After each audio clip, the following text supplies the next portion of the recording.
LinkedIn is pretty amazing at helping you grow your small business. We cannot stop your new clients from emailing you at 3 a.m. We can help you sell, market, and hire in one place. We cannot help you be in 3 places at once. And while we can't help you organize your calendar, LinkedIn can help you land more clients so you have a calendar to organize. Grow your small business on LinkedIn. Learn more at linkedin.com/smallbusiness. Pepsi Prebiotic Cola in original and cherry vanilla. That Pepsi taste you love with no artificial sweeteners and 3 grams of prebiotic fiber. Pepsi Prebiotic Cola. Unbelievably Pepsi. Welcome to the Sportsman's Voice podcast, your inside connection to the outdoor legislation. From the Beltway to policy happening your way, we're covering it all. I'm your host, Fred Bird. Join us as we explore public land access, wildlife and fisheries management, Second Amendment rights, the triumphs that shape our nation, the sports we all love, and the stories that fuel our passion for the great outdoors. This is the Sportsman's Voice podcast.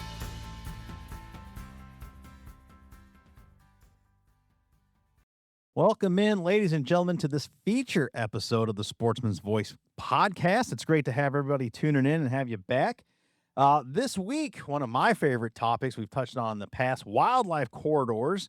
We've got 2 different sections there that we've covered in the past. We're going to, get to all of that in this episode with CSF friend, CSF consultant, and 30-plus year retired wildlife biologist Casey Stemler joins us to talk about all of that at the federal level, state level.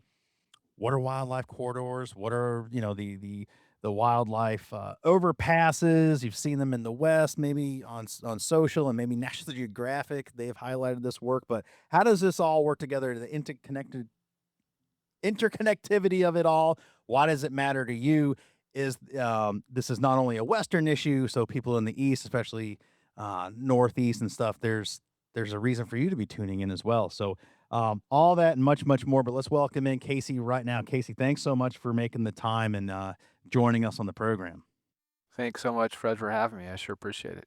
Yeah, for sure. So couple pieces of legislation we're talking about today, secretarial orders from the past, but the legislation we've highlighted in the past, and as a matter of fact, our senior vice president, Taylor Schmitz, I think a couple sessions ago, representing the entirety of the sporting community when he was testifying before the House Natural Resources Committee on Representative Zinke's bill on wildlife corridors and supporting that. So few different working parts here, but give us the read in real quick, the 40,000 foot view, and then we can kind of dial this in. Yeah, Fred, I think I'll step back and talk about why we're here. And so in 2018, the Department of Interior, through Secretary Zinke at the time, signed a Secretarial Order. 3362 is how it's referred to. And that order was focused on restoring the winter range and conserving big game migratory corridors in 11 western states. So why is this important? This is important because, for many reasons, one being that big game, elk, deer, and pronghorn in particular, are really, really important to state fish and wildlife agencies. Their bread and butter out here. They bring in an awful lot of revenue that keeps their agencies functional because of big game. Typically, big game are non-controversial compared to many other species. Now, that's not to say they don't have depredation problems with elk or elk going through fences or things of that nature, deer too, getting in haystacks. But overall, they're generally non-controversial. So the Secretarial Order picked those species because of that, and they knew that by bringing those species on, the states would probably come on board. This is a big deal for the federal government to really step into this space because these are state-managed species. They're under the jurisdiction of state fish and wildlife agencies, and you talk to any state anywhere in the country, and they're always a little hesitant of the federal government getting into their space. And so this corridors and connectivity work was really kind of a first foray into saying, hey, look, we have the resources, we have the ability to bring people together on a larger level than maybe each individual state. So let's move forward in partnership, working together. So that's exactly what happened. And it's been a huge success. And what's interesting about this secretarial order is that typically in the federal government, these orders go away when a new administration of a different party comes in. Miraculously, this order stayed through the Biden administration. So it started in Trump 1. Biden kept it going through that administration. Now here we have Trump 2, different people, but it's still Trump administration, and the secretarial order continues to this day. The challenge with all of this, however, is how the funding is brought forward to help support the work that's done in the states. It's really at the discretion of the staff within the Bureau of Land Management, at the discretion of the staff within the Fish and Wildlife Service, in the U.S. Geological Survey, in the Forest Service, and NRCS. And so if you get staff changes, maybe that staff isn't keen on this stuff. And so the funding doesn't come to the ground like it has been the last 6, 7, 8 years. And so the first piece of legislation you mentioned was a Wildlife Movement Through Partnerships Act. And that is a bipartisan piece of legislation introduced by Representative Zinke and Representative Beyer out of Virginia. Really what that bill would do is just codify essentially Secretarial Order 3362 so that there would be authorized funding available. Of course, you still have to get the funding appropriated, but at least you would have legislation that authorizes this effort at the federal level, and then folks can work on getting the appropriation up to that authorized level. That's why it's super important because, again, administration is going to change maybe in 2 years, or well, it's definitely certainly going to change in 2 years. So I don't know if it'll be a Republican administration or a Democrat administration. The point is, going to be new people running the show, and we're going to have to go back to square one, getting everybody up to speed and making sure this effort doesn't go away. On the flip side, you have the Wildlife Crossing Pilot Program, which is established under the Infrastructure Investment and Jobs Act of 2021. That particular piece of legislation included this provision that was the first time it was ever done. There's never been a provision in a transportation bill specifically for wildlife and wildlife crossings. So the effort right now is to try to make sure that that provision, it was a pilot program for 5 years, that 5 years is running up, that pilot program does not go away because it's been hugely, hugely successful. Yeah, no doubt. I think that so when the audience and the general public hear wildlife corridors, I think their head automatically goes to the crossings. They've seen it. The tangibility of it is there. So I kind of briefly want to touch base on the differences between wildlife corridors, wildlife crossings, why they're different, and it matters. Um, but certainly to your point, like they've been extremely successful. The imagery, it's easy to sell. This really makes me think of the Rigs to Reef effort. You hear about something like that, and then you see it. You see it in action, and it's like, how can you not support this? It is completely bipartisan. All of Americans should take pride in the success of crossings, in the same respect as when you see visually, Rigs to Reef in action, and the habitat that's created, the connectivity of that, and how our ungulate populations plus others. I mean, there's so many other non-game species and game species using it outside of the hoofed critters. It's really amazing, but I don't want to digress and go off on that. Can you please talk about the differences between the two briefly? So there isn't a difference. One doesn't function without the other. So I don't care where you go in this country. If you're past 15 years old, maybe even earlier than that, you can watch change that's occurring on the landscape, be it housing development, more cars on the roads than there ever were, big these industry type buildings being put on the landscape that draws more traffic on these little rural roads that they may never have been before. We've all seen that, and it's only intensifying year after year after year. Certain animals, we're all familiar with birds. We all have heard many earlier in our lives about birds are not here in the wintertime, and then all of a sudden they're here in the springtime. That's because they migrate. They went somewhere in the winter to get out of the harsh conditions that might have been in Alaska, the Arctic, whatever. And then when spring comes, they move back up. They stop by your house at the bird feeder, and then they move back up to wherever they're going in Canada or Alaska to nest. And then they do that same process each year. They cannot survive if they're not able to do that process. Birds is pretty easy. They don't have to navigate much. I guess, stuff that they could hit that's above the ground, buildings, things of that nature. However, land-based animals have to move across the landscape. They live certain areas at one time of the year, and they need to live in other areas during other parts of the year. I explained this one time. I'll just give a quick story.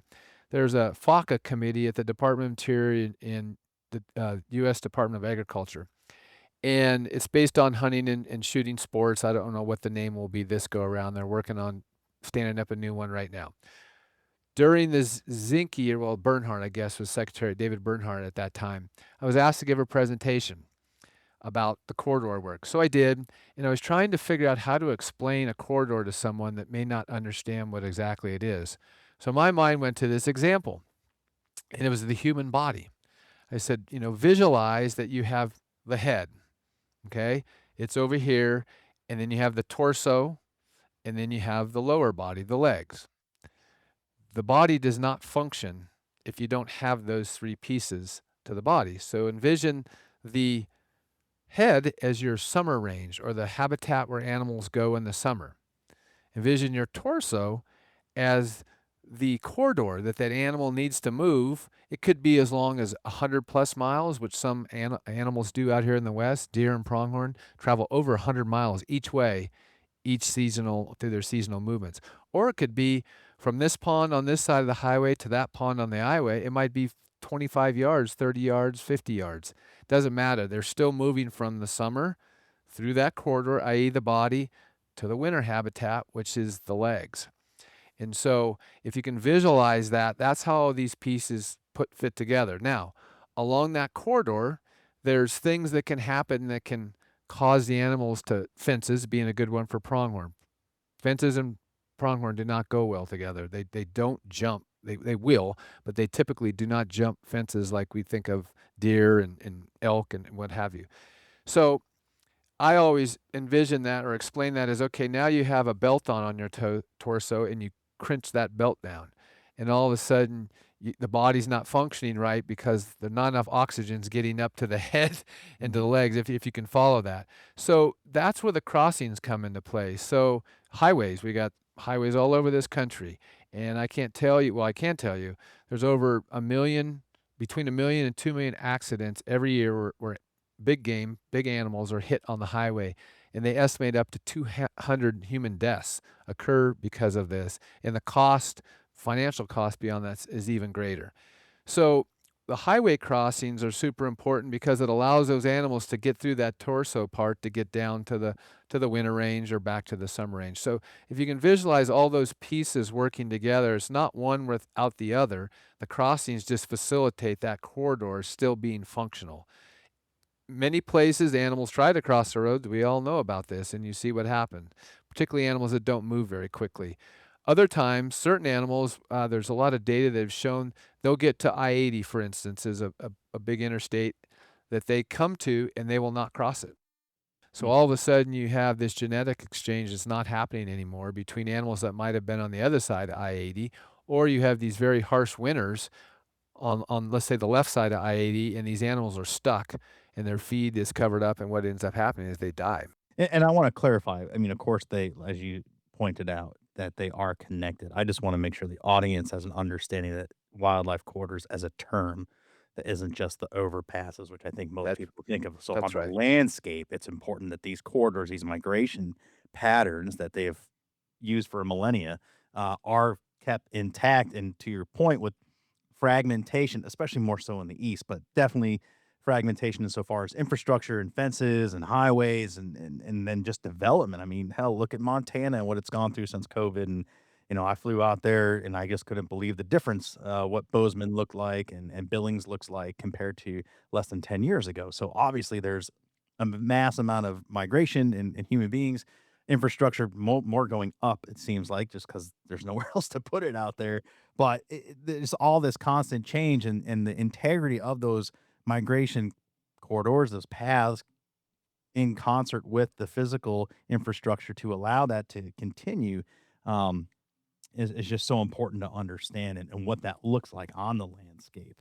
Yeah, I'll add to that, Fred. Yeah, I've heard that before. Folks think that the crossing, it could be an overpass, it could be an underpass, it can be a culvert pipe. Mm-hmm. Those are all overpasses and underpasses, just different types. Mm-hmm. And the reality of it is, and there's some folks starting to look in this, really do some research on it. In fact, I know some states have policies in place that before they go out and they examine. So a lot of these are data driven. So that they don't just say, yeah, gee, this looks like a good place to put a highway crossing in. They have data that tells us, Mm-hmm. yes, this is where these animals tend to congregate to try to get across this highway. And so they use those data then to move forward to try to plan whatever it is, overpass, underpass, culvert, what have you. The reality of it is, if we don't look on either side of that as well to make sure that, okay, we spend all this money because a highway overpass, $5-10 million, they're quite expensive. But what happens if on the left-hand side of it, we don't have conservation practices in place, or we haven't worked voluntarily and cooperative with the landowners to make sure that that doesn't turn into a housing development?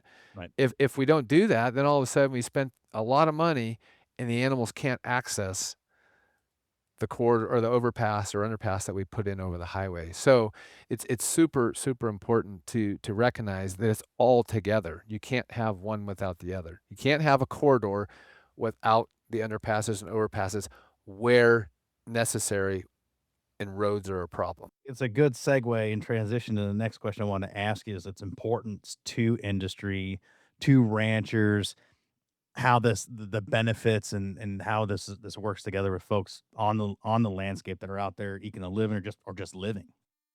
Yeah, I think from a private landowner perspective, some of these landowners in these areas are actually getting benefits from new fences, for instance. I don't know anyone that would turn down, hey, we'll come and replace your fence for Mhm. free if we can put in wildlife friendly standards. And others are now looking at this virtual fencing technology, which is super powerful and advancing greatly, wherein you'd still need the exterior fence, but there's a lot of money and effort that goes into maintaining fence for your individual pastures within a ranch. Well, with the virtual fencing, you can take all that internal fence out Mm, and you just use these basically transmitters on cattle and these towers that you could sit from a phone. I sat with a rancher in Montana. He pulled his phone out and he goes, "Watch this." He changed the fence right when we were sitting there. And the cows, they learn that. They know it beeps. It's like a dog like you'd have for a pet in a yard. It's very similar to that concept. And so private landowners, also conservation easements. I know there's a lot of discussion about conservation easements, but the fact of the matter is, private property rights are a big thing to our mhm, country. A absolutely. conservation easement is not forced upon anyone. It is a voluntary transaction that a landowner says, hey, I'm interested in doing this. I want to make sure that this land or this ranch stays the way it was when my father gave it to me and his father gave it to him, however many lineages that may go down. There is no coercion. There is no nothing. It's saying this is a voluntary transaction. And all an easement does is buys a right from the landowner. It doesn't change anything else that that rancher's doing. Say he's running cattle, he continues to run cattle, whatever he's doing. So it's very important that people understand that. I hear it all the time, and I've dealt with these a lot. And it's like, it's a voluntary transaction. They're selling a private property right. So I also know that ranchers that have gotten conservation easements through this effort will tell you, thank goodness we had this opportunity because it allowed my kids to come back to ranch, because we were able to buy the ranch next door, or that property next door that would probably gone to somebody else. But now that I have the money from the easement, I can buy it. My kids can come back and ranch. So there's a lot that goes into this. So easements, fences, a lot of different water structures that are put in to help make sure that the animals that are migrating have necessary water resources. From an industry perspective, that's a little tougher. It depends what industry you're dealing with. My experience with industry is the big companies, at least, they want to do the right thing by conservation. And if particularly with oil and gas these days, directional drilling, they don't have to sit in the corridor. They can work on the outside of the corridor and drill 3 miles underneath it if that's where the resource is. And so I have found my experience again with these folks is most of them, the big companies, want to sit down with you, work it out and say, okay, how can we make this work? Renewable energy has been kind of the same concept. We are trying to figure out solar's been a little different. Solar just takes up a huge imprint to the extent that they have to, I'm told by insurance reasons, they have to put these fences around them. Hmm. Well, as soon as they put that fence around 'em, it's impermeable. You can't get through it. So I do know in Arizona, for instance, right now, they're putting in a solar farm where they worked with the state and they're trying some things out where they leave gaps in those fences so that see if the pronghorn and the deer will move through those gaps and it won't be an impediment from them moving around. So they're testing some stuff out down in Arizona right now to see how they can make solar farms more permeable to wildlife. So those are just a couple examples. I want to go back and hit on the generational continuity point because, obviously out west there's more contiguous acres, even though you have this checkerboard cross section sometimes, but you don't have a whole lot of physical barriers. As I look out my window here in New Hampshire, we're a hell of a lot more crowded. There's so much urban sprawl, areas that when I was a kid growing up here in the 80s that were contiguous acres of great deciduous and coniferous stands. They're not that way anymore. You have these big McMansions on the landscape, and it's just completely changed the makeup of our habitats out here. And you have this mosaic of some nice stands here. And when I say nice stands, I'm talking about 100 acres, which out where you're at is nothing. Like that's where one herd of cattle is hanging out for a couple months, if that, and then they're moving. Like 100 acres around here is amazing. So it's in the affordability of that land too, right? Like out here, you have people that are land rich, and it's like, what do you tell a person, in their 40s or in their 50s, they inherit this from their grandfather or their father, whatever their family, they're middle class people, and all of a sudden, because of the inflated market, they have so much money. Add to that complication the in-state taxes or property taxes kill them. They almost can't afford to have it. What are the incentives? Like how do we help these people see the importance and not cash out? Because it's easy to say, but man, when you have it in your hands, it's hard to turn down a payday. Yeah, so I know this sounds corny, but do you listen to country music by any chance? There, I'm familiar. I'm not as much well, as I did years ago. well, there's a new song out by Hardy, and it has Morgan Wallen, Hardy, Eric Church, and oh gosh, the big star, and it's about this very question Mm, that a generational change and this piece of land, and what the grandfather put into that piece of land, the blood, sweat, and tears, and all that stuff. And the song is about the generations and how it moves through, and it gets to the kid finally, who gets this huge offer for this huge amount of money. And through the whispering pines, he hears his father, stories of his grandfather, etc., and realized, is money all this is about? mhm. Is that what we're chasing? Is it the almighty dollar? Because I can tell you, my family had land and sold it off, and I got to experience it, but my kid will never get to experience because it's not in our hands anymore. I don't mean to offend anyone, but that's just at some level somewhat selfish because money is a flash in time. You get the money and you go spend it and it's gone. Land is land. You're not making any more land, but there's all kinds of ways to make money. So I can't, from a moral perspective, convince somebody that they should consider keeping their land and not selling it for a huge amount of money. But I would just urge people to think about that long term Yeah. reality of it. Now, to your point about taxes, I've heard that a lot, and that's a different question. That's a question that needs to be worked through state legislatures and at the federal level, U.S. Congress, to deal with that. If people want to take that step, and it has been addressed somewhat in federal government, but if the states need to address that or want to address that to make sure that their land doesn't turn into a huge concrete block, then that's something they probably need to think about if that's what's causing some of this land to be flipped over. And I don't agree or disagree that it isn't one of the problems that's going on out there. So Yeah, for sure. And you think about so many of the state. I mean, the states in the Secretarial Order that you highlighted there, out west, the 12, and even over here in the Northeast, and the northern states that border Canada. so much of our economies locally are based in ecotourism. And for example, the moose in New Hampshire and Maine, people come here just to see those big critters. And if they don't have a place to live and they don't have migratory contiguous acres or paths to do what they do from one season to the next, we're going to take a hit locally. Yeah. From an economic perspective, I mean, again, you have to be interested in wanting to read it. It's not a long read, but I would just throw out that Aldo Leopold's Sand County Almanac. It's a great read, and it Mhm. was done in the 40s, I guess, is when it was published.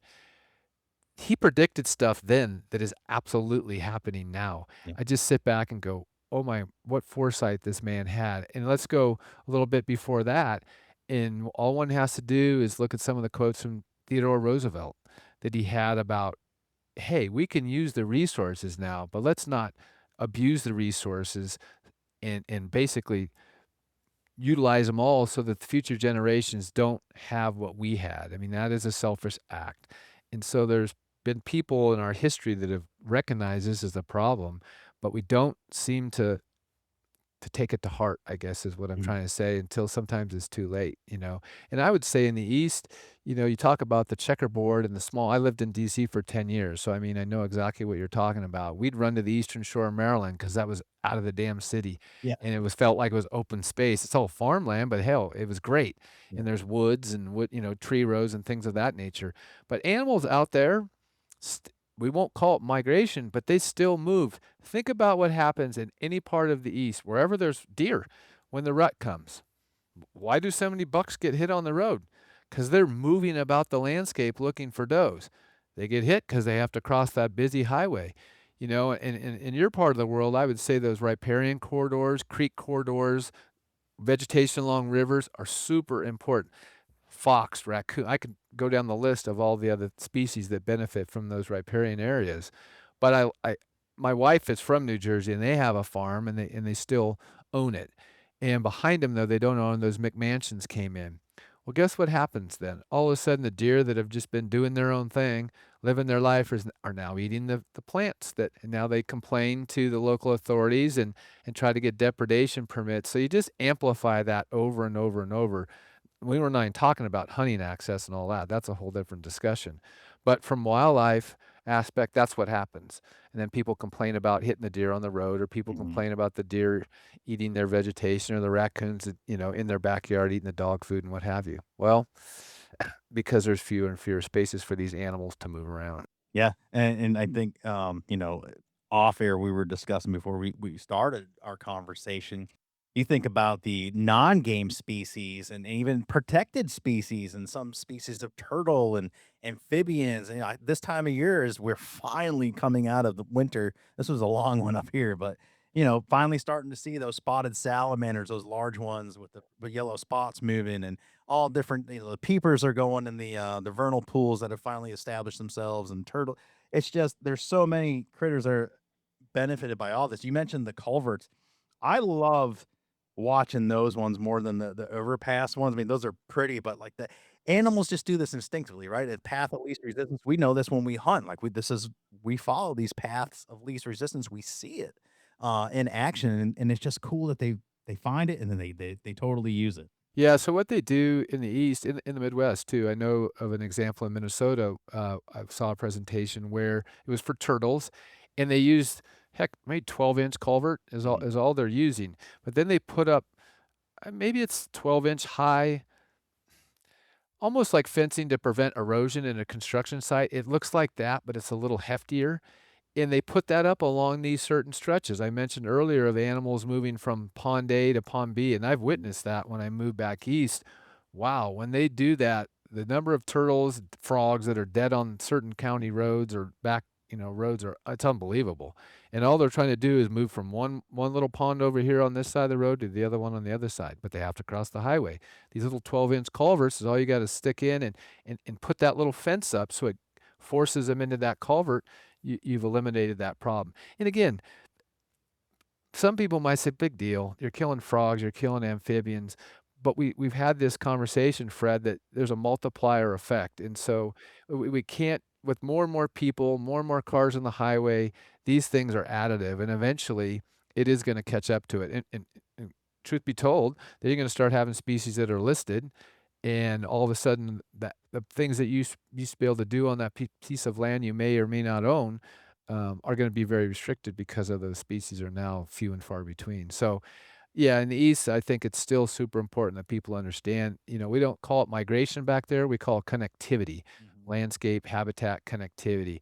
Bears are another big thing in the East. Down North Yeah. Carolina, I know they're working on some overpasses or underpasses for bears to try to get bears because I guess they hit them quite often down there safely across. Now, bears will kill you if you hit them with a car. I unfortunately know of an instance where small cars, you hit them and it flies right up into the windshield. And so, um, yeah, Yep, no doubt. I was going somewhere with a thought, and I completely spaced. I started thinking about bears and instances I've seen, here locally, and your point is well made. Um, Specifically, we've kinda hit all around it and kinda laid all the good reasons, but can you specifically, in a statement, talk about why Congress, needs to take action on this and why they need to get this authorized sooner rather than later? And do we have a good opportunity now? yeah, I would say from in this day and age, I did spend a couple here years in Congress on the House side as a staffer back in the early 2000s. Back then, we could, depending on, didn't matter what party you were, we could sit down. I worked in appropriations, and we could battle it out at the table over funding levels for this member or that member or whatever the case may be. And this total truth. After you battle out and you want to get up sometimes and just shake the other person, you get so frustrated with them. But when it was all said and done, we'd be like, hey, let's go grab a beer. Or Mhm. let's go grab lunch or something. You put that behind you, and it became more about relationships with a person. Unfortunately, that's gone. And I really hope someday in the rest of my life that somehow gets back to a functional operation where people can have differences. You can sit and disagree in the proper settings. You don't make it personal. And then outside of that, you can still be friends. I think of Rep. Don Young and Congressman Dingell back in the day. Two different parties, hunting brought them together, a commonality, and they would battle each other on the floor of the House or in committee hearings, but they were great friends and go on hunting trips together outside of that. Why can't we get back to that? What is hanging us up as a society from getting there? So I say all that to say that this particular issue is very, very bipartisan. All the stuff I've done in government for 32 years, I, federal employees go through these, and state employees too. I mean, it's the same. It doesn't matter when administrations change parties in particular. It's like a pendulum swing. You swing way over here to the left, and for 4 or 8 years, depending on what you're in house, the states are different, obviously. Federal government, and you go do all this stuff. Then a new administration comes in, different party, different philosophy. You swing way the hell over here. Now, guess what? All that stuff you were doing. How in the world can you do conservation effectively if that's what happens every 4 to 8 years? So, this particular issue is not that way. As I mentioned, it started under Trump 1, continued under Biden, and now we're here in Trump 2. It's amazing that this Secretarial Order stayed in place. Well, it stayed in place because it is very well supported by states, non-government organizations, but the sportsman's community and the green community. Yeah. And on Capitol Hill, you got Zinke and Bayer, two very different uh, political philosophies, but they found a common way to come together and say, hey, let's do this. What I am most concerned about, because I've been working on this issue, I wrote the Secretarial Order in 2018. So, I mean, I've been working on it since then on this topic. And I'm a Westerner. I'm very, very worried about designating corridors. And I'm afraid if we don't get this legislation passed that does not designate corridors, sooner or later, folks, again, because it's been attempted before, will try to get designated corridors passed through Congress and signed by the president. It won't be in this administration, but it certainly can be in a future administration. If we get designated corridors, all this is gone. I can guarantee it to you because that freaks landowners out that their land is somewhere that is designated. We don't need to have designated corridors because we've shown what happens when you work in collaborative relationships with landowners. You work in a voluntary fashion. You work in partnership. That's what this legislation does. On the highway end of it, we've never had this before. As I said at the beginning, this pilot program or any program specifically for wildlife in a transportation bill. I have heard that some people feel like this is a wildlife issue. Why is it in a transportation bill? Completely disagree. I started Mhm. this conversation with the stats. Absolutely, it isn't a wildlife issue. It's a human safety issue. Mhm. And so, you can go talk to insurance companies and how many claims they have from hitting deer and elk, and I can go down the list of wildlife that cause significant damages. Well, guess what happens when you hit it with your car and praise to God you're not injured or Mhm. killed? You turn into your insurance. That's Guess right. who pays for that? Every one of us that has insurance with company A, company B, because the rates go up, because of the claims made. So to suggest this is a wildlife issue, I fundamentally disagree with that. This is a human safety issue. This is an economic issue. Mhm. And so that's really what these overpasses do from that sense. But from a wildlife conservation sense, they're imperative to make sure that those animals can do what they need to do to really sustain their populations in the long term. Man, I'm glad you brought up the insurance industry because it's a huge factor in this, and one I think that the layman kind of overlooks. To your point, they think this is a wildlife issue. Rhode Island, the insurance industry issue are always backing ways to manage the whitetail deer population better because Rhode Island is it's small, it's crowded, the urban sprawl is everywhere. There's nowhere you can go that has a huge wildlife space, even the state owned lands. It's just not a thing. And their deer population is out of control. In fact, it's out of control in the whole Northeast, Pennsylvania, and then all the way down the 95 highway there. It's a problem, and being able to solve that with some of this is absolutely a great solution in the infrastructure investments locally, and those federally managed highways are a great benefit to everybody. Would a hunter rather have a deer killed on the highway, or would a hunter rather have the opportunity to harvest that deer wherever they may hunt? That's what they're talking about. It's really that simple. And if we don't provide these, elk is the same way. Moose is the same way. I mean, they hit elk. They hit moose. I worked in Alaska. Hitting moose is not good. You probably know that in the Northeast. That is not good at all. But again, to me, that robs something from sportsmen. Yeah. That animal's out of the population now. Yeah. And some of them, they don't discriminate between a doe and a 170-inch, 180-inch whitetail. They don't care. They still get hit, particularly when they're Mhm. running. So now all of a sudden, you as a hunter don't have that opportunity. If we were able to get this stuff in place where this pilot program becomes permanent and the funding keeps flowing and get some of these overpasses and underpasses built, maybe you'll then have those opportunities on those animals that are getting killed right now by Yeah, cars, and you trucks. mentioned moose and here locally, and this will help me transition to our last talking point. Our moose population, and pretty much anything south of like I don't know the lat number, but if you draw a line across Maine, and I think you get to like Augusta South, anything south of that where there's moose, our populations are totally challenged because of the wintering tick. And so, to your point, you take a good breeding bull moose out of the thing, like a healthy bull moose, because a car whacked them. Um, that's not good. That's not good for moose population recovery. Definitely not good for the person behind that car because chances are you're definitely going to the hospital, if not in a body bag. So yeah, just one example there of importance, really. Yeah, and the semis, I mean, the semis they don't even slow down. No, So, no, it's yeah, splat and they move. The big cattle defenders there on the cattle front. catchers, yeah, Yeah, yeah, it's wild to see a moose exploded on the side of the road. It's yeah. like, holy smokes, it's terrible.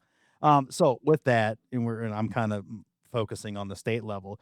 Talk to us about some good examples of complementary state efforts and what state policymakers, especially those listening right now, and they do, can do to support and take action in their states.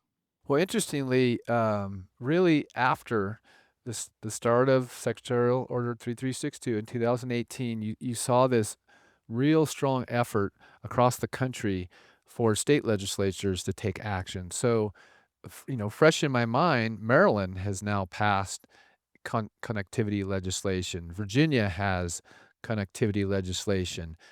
I think New Hampshire might. They have a connectivity plan. I don't know if they passed legislation yet. Oregon has passed connectivity legislation. New Mexico. So states are taking action in this Utah are taking action in this space, recognizing a lot of these pieces of legislation I'm mentioning are a result of that pilot program, the wildlife crossing pilot program that was passed, because they saw an opportunity. Hey, wait a minute, the federal government is coming to the table with this money, but there needs to be a state match.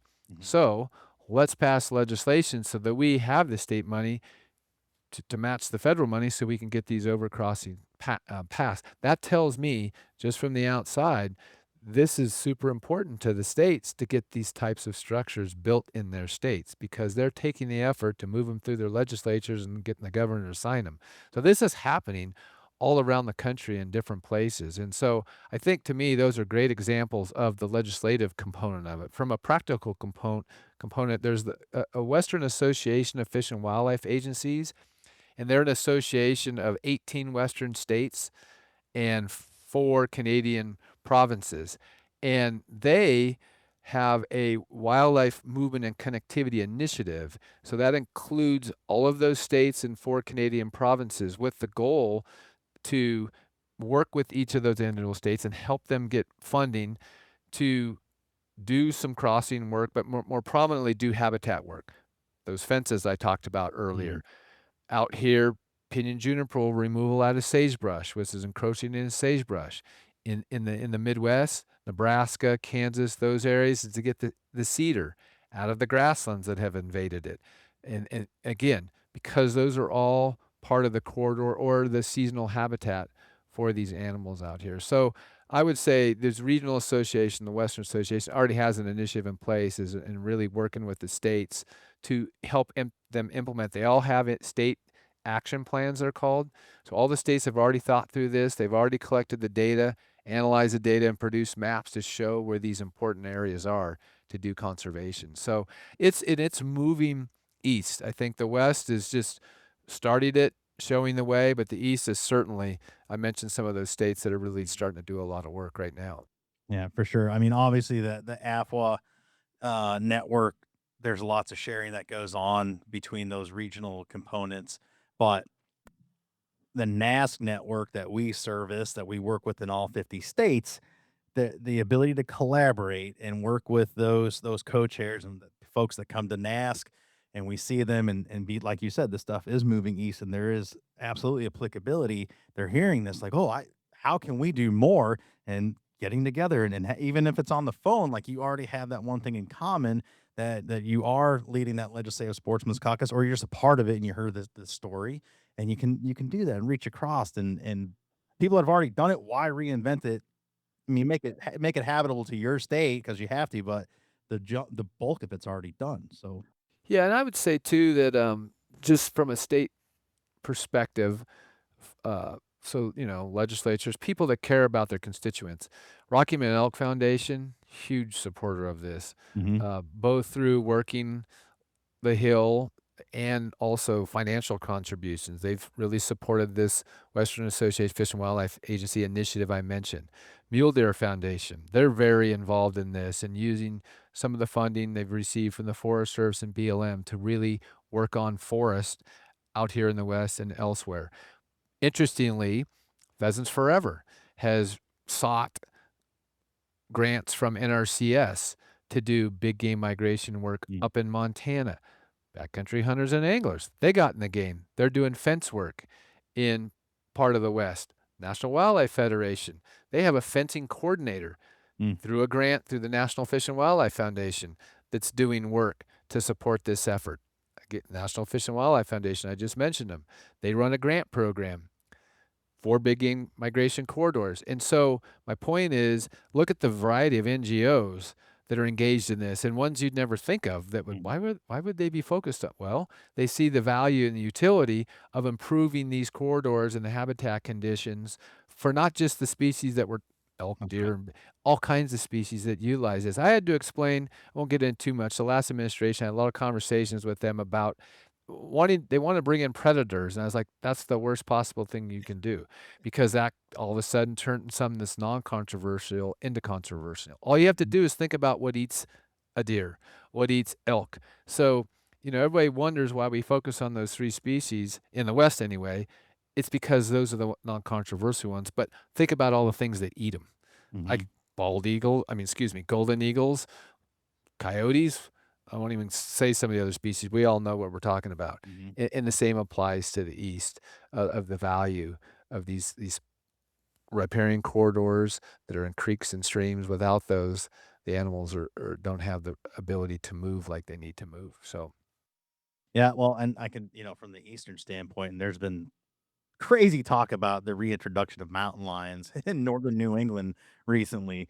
And thank goodness the state agencies have been like, pump the brakes here. Let's let's slow this down. But anyway, if you did do that, all of a sudden these home ranges for, let's say, a mountain lion that would encompass potentially 50, 100. 50 miles. Yeah, 50 right. miles is, yep.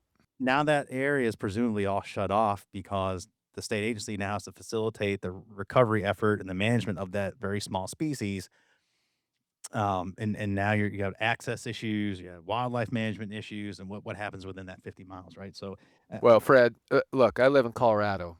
If anyone's thinking about doing this, just come to Colorado and see how it's working out for the wolves. that's right. And I don't mean that how it's working out for the wolves. I'm talking about how it's working out with the attempt to reintroduce these Mm, wolves. I'm a biologist. That's what I do. We cannot turn back the hands of time to some place that was 50, 100 years ago, because everything has changed and it will always change. So, yes, there may have been wolves here in Colorado 100 years ago, or whatever the number is. But we tripled our population in the last, I don't 10 years. I mean, it's insane how fast it's growing out here. I could go down the list with grizzly bears. That's another one I scratched my head, because my family lives in Montana. Yeah, I really, it's so incompatible to think that mhm. you can plop grizzly bears in California. I heard that and I just kinda sat back and went, "Oh my gosh." You can't recreate something that's gone, because where what it used to be isn't the same way anymore. So mountain lions in the East, yeah, they might have been there, but it's completely different now than it was when they lived there. So when you bring them in, all that's gonna happen is conflict. And my wife says this all the time with the wolves here. eh, to get, sympathetic, it is kind of sad. You bring wolves in from Canada or Oregon and plop them in a place they know nothing about. And all you can do is get into trouble because you know nothing about the game, so to speak. And that's what would happen if they put lions back there. I guarantee it. I mean, it's happening here with wolves. And you asked the question, how's it working out for the wolves? I saw a headline the other day that half of them are dead. Yeah, and Like, I didn't mean not it that working way, out. like, "Hey, look, we're No, killing no, 'em." I I know, I meant the know. whole conceptual thing Correct. of trying to bring something back that hasn't been on the landscape, and the notion that they need to be brought back to balance nature is, you know what, I was gonna say horse something, but I won't curse. It's so, as a biologist, I just roll my eyes when I hear that. Yeah. Yeah, and we had that conversation probably monthly on this program, like, drive that point home. No matter how much you wanna wish it to existence, this utopian thought, like, you would have to extrapolate human beings from the landscape because it's just, and then even the fragmentation. Like, this is a Will Smith movie where he's the last guy on Earth. The buildings are still there, yeah, some creepy vines and some flora and fauna do set up, but it's never gonna be the same. It will Right. never happen. Well, So, my take on it, Fred, is that look, I can understand why someone might wanna do that. I can't mentally understand it, but I try to understand where people come sure. from. Okay, fine. But look at, as practicing biologists, the work we have to do without all that noise. We cannot deal with what we have now. And I mean deal with, we don't have the funding, we don't have the people to go out and do the conservation necessary. We don't have people working local planning departments. I mean, I bring this up. I've done a number of these podcasts. I try to bring it up every time. We always focus on the state level and we focus on the federal level. No one seems to be focusing on the county level. Well, it's not the state or the feds that are making those planning decisions that has that new housing development next to you. It's the planning department, but no one works that space. That's something that folks need to start thinking about if we want to really start to get our hands around this sprawl issue, and it's just real. And so we got sidetracked on this stuff, but it's a real issue that Mm, impacts everything we're doing because it takes resources away from the work that we know works well, that's non-controversial, such as corridors Yeah. and these highway crossings. Yeah, I could definitely go down this tangent for a while with you. And quite frankly, we've blown past 45 minutes, and it's a fascinating conversation. It's an important one, and I'm glad we got to have it. And out of respect for your time, I think we're going to put a bow on it there, and we can continue the conversation that I was going to another time. Yeah, well, thanks, Fred, for having me. I sure appreciate it. Yeah, you bet. We'll see you soon. All right, thank you. All right. Thanks for joining us on this edition of the Sportsman's Voice podcast. Ladies and gentlemen, your support is crucial, and you can help us out right now by leaving a review, filling in those 5 stars where available, sharing this episode with friends and family, and engaging with us socially. CSF can be found on Facebook, Instagram, and X, formerly known as Twitter. Together, we can protect the outdoor sports we love and continue to keep you informed wherever you are. That's it for this week. Until next time, we'll see you later.